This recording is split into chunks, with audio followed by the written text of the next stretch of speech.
udah ini Kak, apa namanya? Udah kelihatan. Udah? Oke, izin mulai ya Kak ya. Assalamualaikum warahmatullahi wabarakatuh. Selamat malam semuanya. Kenalkan, nama aku Itamara Safina Walidis Aini, akrab dipanggil Saltin. Aku dari Universitas Negeri Malang. Kali ini aku akan mempresentasikan tentang ATATEC, yakni nama proyek dari kelompok 17, di mana fokusnya tentang membership system. Sebelumnya, aku akan mengenalkan pada kalian kelompok 17 untuk UI UX timnya ada siapa saja. Yang pertama aku sendiri sebagai ketua kelompok di UI UX team. Kemudian ada Rizky Febrianto dari Universitas Amikom. Kemudian ada Ayu Andini dari Universitas Negeri Jakarta, ada Pandu dari Universitas Veteran Jatim, dan yang terakhir ada Aldi dari Universitas Jenderal Sudirman. Untuk background dari AltaTech itu sendiri merupakan suatu brand komputer dan aksesoris yang memiliki aplikasi mobile untuk online. Terdapat 3 kategori pengguna, yakni as a guest atau tamu, kemudian ada regular user, dan juga as a member atau sebagai member. Nah, untuk selengkapnya, kalian bisa mengklik kata selengkapnya ini nanti akan diarahkan ke Google Docs yang isinya user search plan. Nah, untuk 3 kategori yang sudah aku sebutkan tadi, di sini mereka memiliki role-nya masing-masing. Yang pertama, untuk as a guest ini tidak dapat melakukan pembelian produk dan daftar sebagai member, karena sebagai tamu atau as a guest saja hanya dapat melihat-lihat dari aplikasi AltaTech. Namun jika mereka ingin membeli produk dan mendaftar sebagai member, maka mereka harus membuat akun terlebih dahulu. Kemudian yang kedua, untuk as a regular user, dia tidak dapat menikmati fitur poin dan benefit eksklusif yang dinikmati oleh member. Jadi di regular user ini hanya dapat melakukan transaksi, di mana di dalam transaksinya itu tidak mendapatkan manfaat eksklusif yang dirasakan oleh member. Nah, sedangkan untuk member, ia akan dapat menikmati fitur poin dan benefit eksklusif sebagai member. Nah, untuk member memiliki rules juga, yakni harus melakukan transaksi minimal 1 kali dalam 1 tahun. Jika tidak demikian, maka membernya akan hilang. Begitu. Kemudian ada tools atau website yang digunakan selama proses design thinking, baik secara individu ataupun bersama tim. Di sini aku membaginya sesuai dengan proses design thinking yang sudah kami lakukan. Yang pertama ada empathize, di mana di tahap ini kami melakukan brainstorming dan membuat user research plan. Aplikasi yang kami gunakan untuk berdiskusi secara asinkron adalah WhatsApp group. Kemudian untuk diskusi secara real time kami menggunakan Google Meeting, dan untuk membuat user research plan-nya secara bersamaan kami menggunakan Google Document. Kemudian di tahap kedua yakni define, kami melakukan interview user dan dokumentasi, membuat user persona dan affinity diagram. Untuk melakukan interview user dan dokumentasi kami menggunakan Google Meeting sebagai media interview kepada user, dan OBS dan Google Drive untuk dokumentasi interviewnya. Jadi OBS-nya itu aku gunakan untuk merekam proses interviewnya, kemudian aku simpan di Google Drive, di mana nanti link dan video yang ada di Google Drive itu akan tersimpan sebagai artefak di dalam dokumentasi spreadsheet interview user kami. Nah, untuk user persona dan affinity diagram kami menggunakan Figma. Khususnya untuk affinity diagram kami menggunakan fitur FigJam yang terdapat di dalam Figma.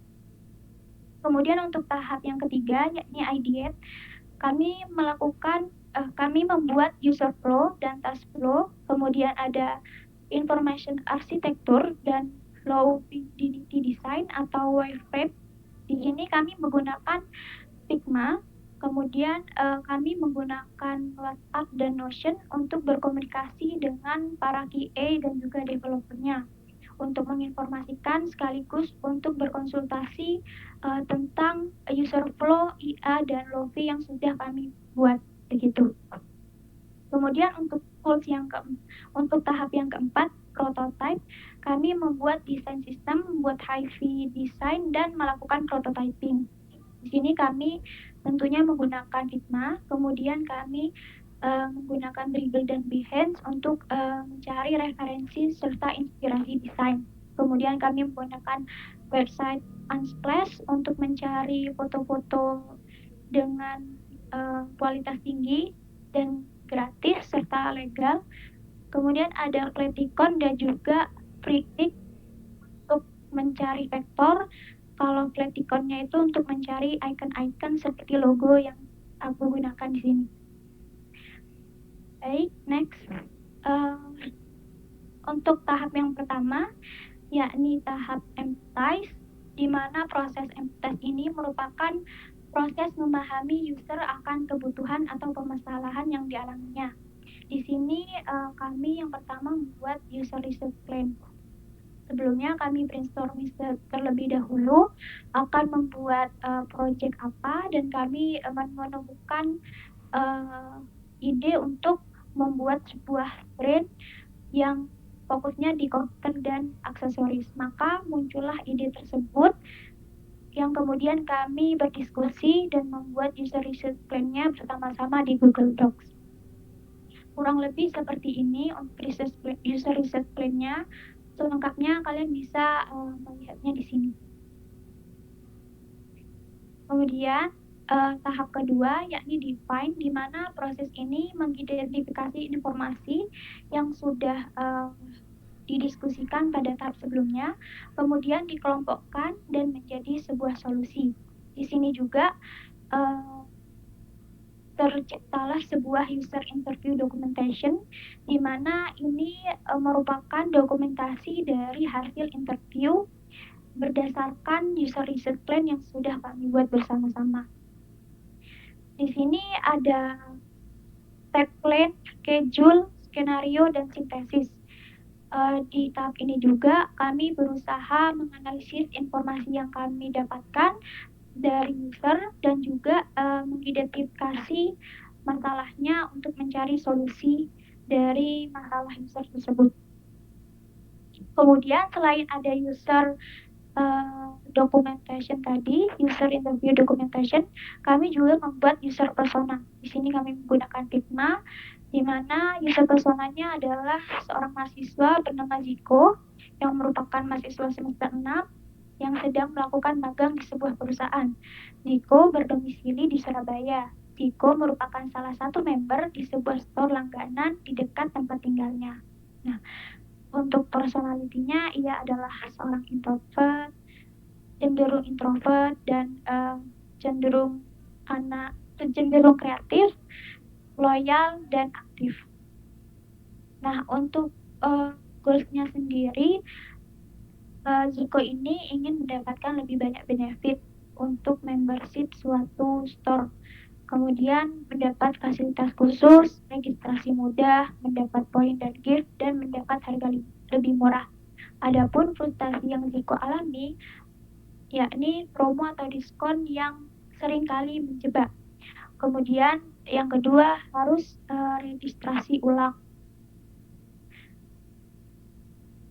Nah, setelah kami membuat user persona, kami membuat affinity diagram. Karena di sini tidak begitu jelas, maka saya akan langsung membukanya di affinity diagram.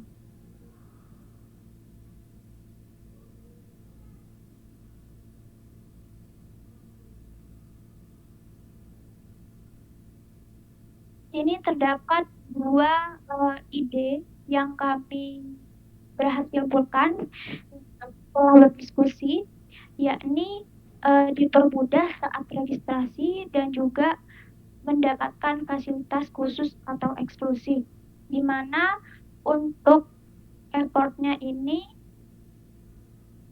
tidak terlalu memberatkan karena dapat diimplementasikan dengan cepat dan tidak terlalu membutuhkan banyak waktu. Maka dari itu,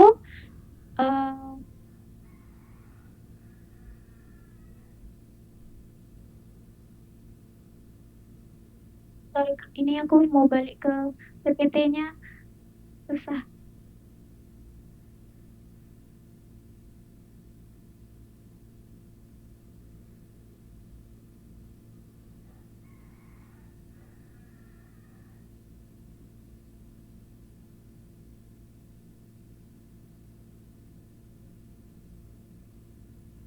Oke, dari affinity diagram tadi, di mana kami berhasil mendapatkan dua ide tersebut, kami melangkah ke tahap selanjutnya, yakni ideate. Di tahap ideate ini, kami merancang dan membuat ide dari solusi yang telah diidentifikasi pada tahap sebelumnya. Pertama, kami membuat user flow dan task flow terlebih dahulu. Namun di sini saya hanya menampilkan task flow-nya karena berkenaan dengan persetujuan prototyping yang kelompok kami tampilkan adalah mobile aplikasinya.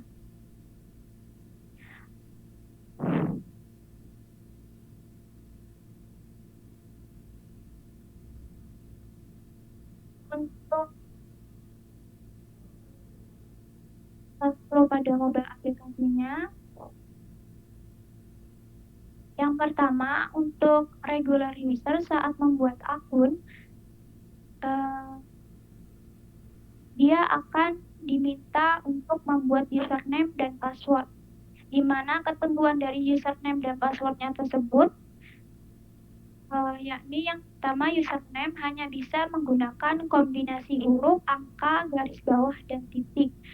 Dan untuk passwordnya minimal 8 karakter, kombinasi huruf kecil, huruf kapital atau besar, angka, dan simbol. Contohnya seperti ini. Kemudian untuk task flow yang gagal, untuk regular usernya, pada kevalitan data username dan passwordnya. Apabila tidak sesuai dengan ketentuan ini, maka user akan diminta membuat username atau password sesuai dengan ketentuan tersebut. Kemudian untuk loginnya, di sini sistem akan memastikan bahwa username dan password itu sudah valid atau sudah sesuai dengan apa yang ada di dalam database kami. Nah, untuk task flow yang gagal, maka apabila username dan passwordnya tidak sesuai, maka user akan diarahkan untuk mengisi ulang username dan password yang benar. Kemudian untuk mendaftar sebagai member, di sini ada dua kategori pengguna, ada regular user dan guest. Untuk regular usernya, dia hanya perlu mengklik button daftar sekarang, maka akan menampilkan halaman yang memberitahukan bahwa pendaftaran untuk membernya sudah berhasil. Sedangkan untuk yang as a guest ini, seperti yang sudah saya jelaskan sebelumnya, bahwa dia harus mendaftar akun terlebih dahulu dapat mendaftar sebagai member.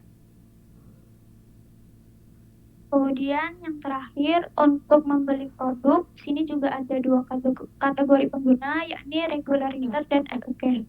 Untuk regular user saat membeli produk, maka dia akan mengikuti flow sebagai regular user tanpa perlu membuat akun terlebih dahulu karena regular user sudah terdaftar di dalam sistem. Sedangkan untuk guest, dia harus membuat akun terlebih dahulu untuk dapat membeli produknya. Baik, Untuk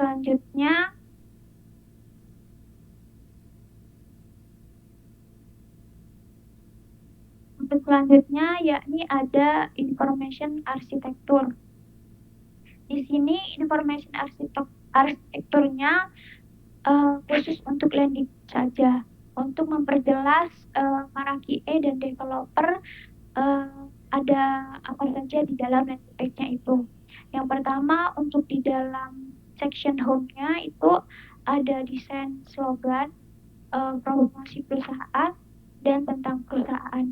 Kemudian untuk tentang di section tentang kami akan ada gambar tentang perusahaan, promosi perusahaan, serta info perusahaan. Nah, untuk tampilannya kurang lebih akan seperti ini.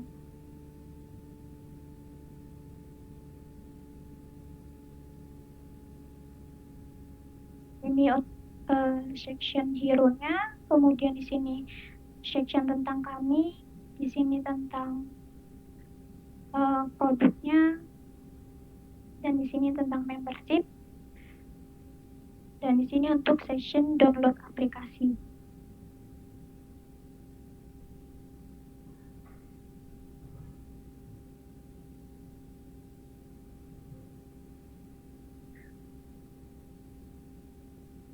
Selanjutnya, setelah membuat information arsitektur, landing page-nya, kami juga membuat flow fidelity design atau wireframe. Di sini saya hanya menampilkan wireframe untuk mobilnya karena sesuai persetujuan kami akan menyajikan prototyping untuk mobile. Dan untuk tahap yang terakhir, yakni adalah prototype, di mana proses prototype ini kami mengimplementasikan ide yang telah dirancang dan dibuat dalam bentuk desain antarmuka.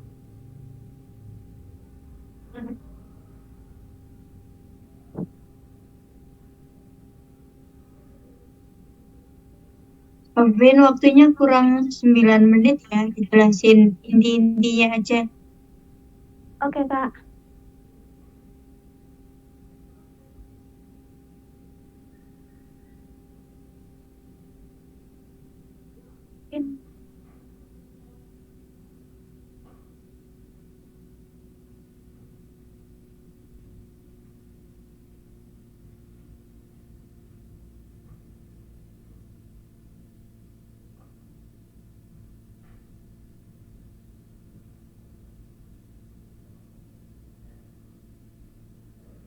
Sorry nih, kayaknya device-nya salah.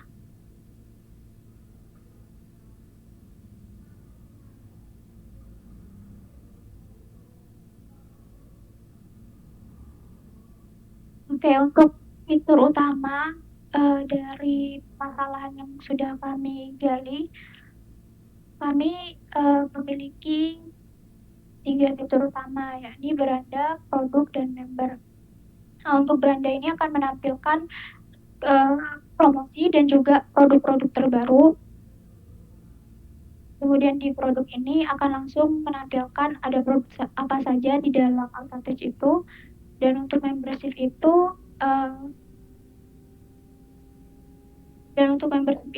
merupakan fitur untuk mendaftar member. Nah, di sini saya akan menampilkan prototype-nya.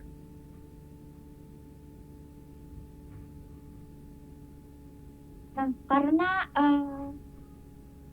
pengguna mengaktifkan fitur ini, dia akan diarahkan untuk mendaftar sebagai member. Cukup dengan mengklik button daftar member, maka user akan menjadi member user. Kemudian akan kembali lagi kepada produknya, membeli, dan transaksi sudah selesai dilakukan. Kemudian untuk partisipasi saya dalam proyek ini, saya memiliki 4 job desk, yakni membuat task flow dari aplikasi mobile Alphatech, kemudian membuat hi-fi-nya, serta prototyping-nya, dan yang ketiga membuat information arsitektur bersama Rizky, dan yang keempat membuat hi-fi design dan prototyping untuk landing page versi mobile-nya. Untuk planning project pada AlphaTech ini, kami ada 4, yakni penyempurnaan untuk melengkapi hi-fi design pada aplikasi mobile AlphaTech hingga akhir. Kemudian yang kedua, interaktif prototyping, yakni meningkatkan prototyping yang lebih interaktif. Yang ketiga, terkait development-nya, kami akan kembali berdiskusi dengan tim QA dan developer terkait UI UX yang telah kami desain.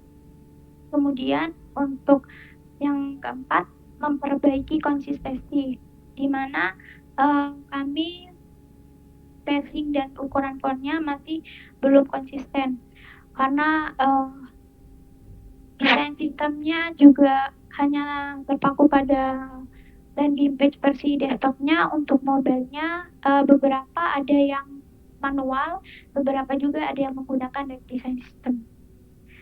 Kurang lebih seperti itu. Terima kasih. Wassalamualaikum warahmatullahi wabarakatuh. Waalaikumsalam warahmatullahi wabarakatuh. Oke, good ini. Apa ya? Presentasinya udah oke sih, cuman ada beberapa tadi mungkin yang bagian flow masih terlalu lama ya. Jadi akhirnya di prototipe-nya cepet-cepetan gitu. Tapi overall untuk presentasinya terus PowerPoint-nya udah oke sih. Aku menyarankan kalau bisa ini file presentasinya jangan berhenti di presentasi ini aja ya, Sofin. Misal kamu mau upload ke LinkedIn juga nggak apa-apa gitu. Aku sangat merekomendasikan gitu. Karena udah rapi, so far udah oke. Aku dapat poin-poin yang kamu jelasin apa, karena di PPT-mu juga udah jelasin poin-poinnya gimana kayak gitu. Udah sih, dari aku nggak ada yang perlu aku tanyakan. Aman.